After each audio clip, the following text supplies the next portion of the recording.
What happens when desire twists into darkness, ripping apart the fabric of a royal family? What if the very people meant to protect you become your greatest threat?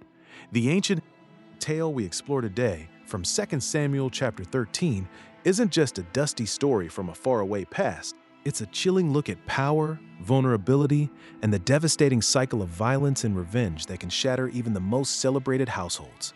We're going to pull back the curtains on a deeply uncomfortable chapter in King David's reign, examining how lust, betrayal, and a family's silent rage led to unthinkable tragedy, and what profound, unsettling lessons it still screams at us today. 2 Samuel 13 confronts us with sexual violence, profound trauma, and the bitter seeds of revenge. So, viewer discretion is advised. Our story centers around three of King David's children: Amnon, his firstborn and heir apparent; Tamar, his beautiful daughter; and Absalom, Tamar's full brother and another, and man of striking appearance. It begins with Amnon's obsession with Tamar. The text tells us he was so tormented by his desire that he made himself ill. This wasn't love. It was a consuming, unhealthy fixation, complicated by the fact that Tamar was his half-sister, making any intimate relationship an abomination under the law. Enter Jonadab, a manna, cousin, and a very astute man, though perhaps cunning would be a more fitting description here. He saw Amnon's distress and cooked up a scheme, a dark blueprint for manipulation.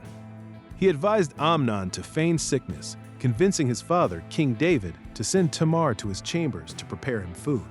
David, oblivious to the insidious plot unfolding right under his nose, fell for the ruse.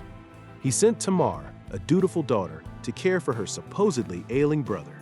Imagine the scene: a king, focused on his kingdom, unwittingly sending his daughter into a snare laid by his own son. The stage was set for a calamity.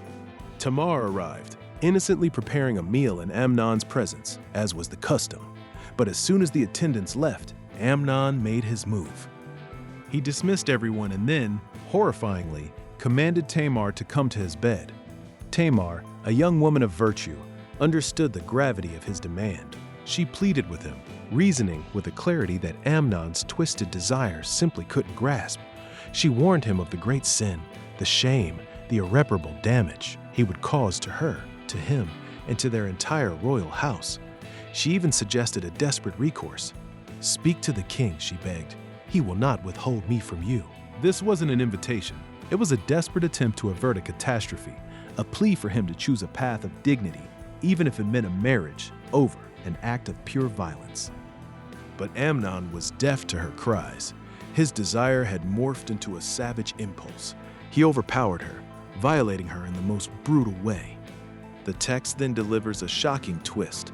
Immediately after the act, Amnon's feelings for Tamar didn't just vanish. They flipped to intense hatred. His hatred for her was greater than the love he had felt for her. This sudden, violent aversion is a chilling insight into the nature of such acts.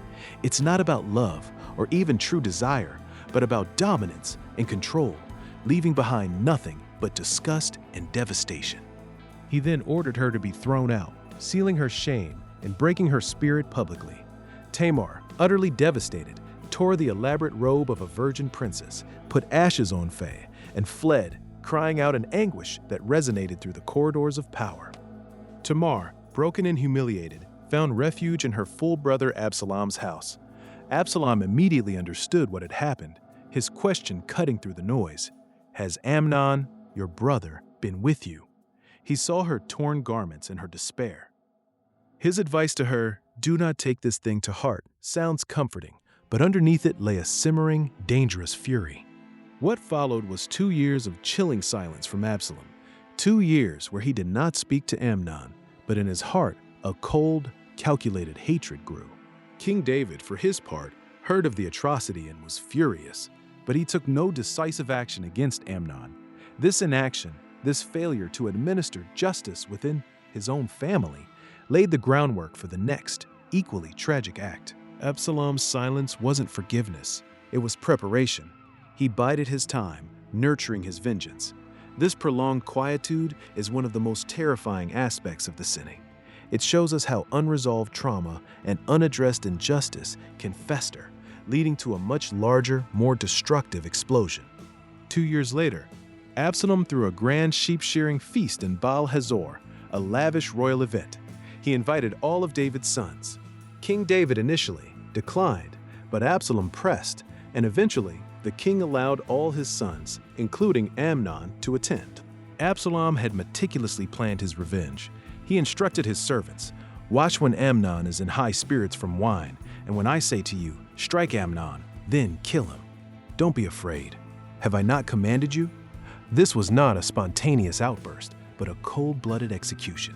As Amnon feasted and drank, oblivious to the sword hanging over his head, Absalom's servants fell upon him and killed him. Chaos erupted. The other princes, terrified that Absalom intended to kill them all, fled, each mounting his mule and racing back to Jerusalem. A false report reached David that all his sons had been killed. Imagine the agony of a father hearing such news. When the truth finally came out that only Amnon was dead and Absalom had fled, David mourned his firstborn son deeply. Absalom escaped to Geshur, exiled for 3 years. The royal family was fractured, tainted by sexual violence, emotional trauma, and fratricide. The story of 2 Samuel 13 is a raw, unflinching look into the dark underbelly of power, desire, and family dynamics. It's a stark reminder that even in the highest places, human failings can lead to catastrophic consequences. We see the destructive force of unchecked desire in Amnon, twisting into an act of horrific violence.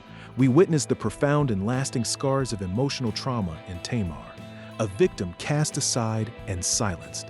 And we confront the dangerous, corrosive nature of revenge in Absalom, whose silence masked a vengeful heart, leading to further bloodshed.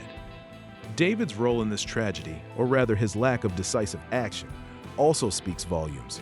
His failure to confront Amnon's crime allowed a poison to spread, contributing to the ultimate breakdown of his family. This isn't just an ancient biblical narrative. It's a timeless cautionary tale about the perils of privilege, the importance of justice, and the devastating ripple effects of trauma and triumph and revenge that continue to echo through our world today. It reminds us that ignoring pain and injustice, especially within our own circles, often leads to far greater suffering down the line. If you want to delve deeper into David's story and its complex aftermath, make sure to watch our next video.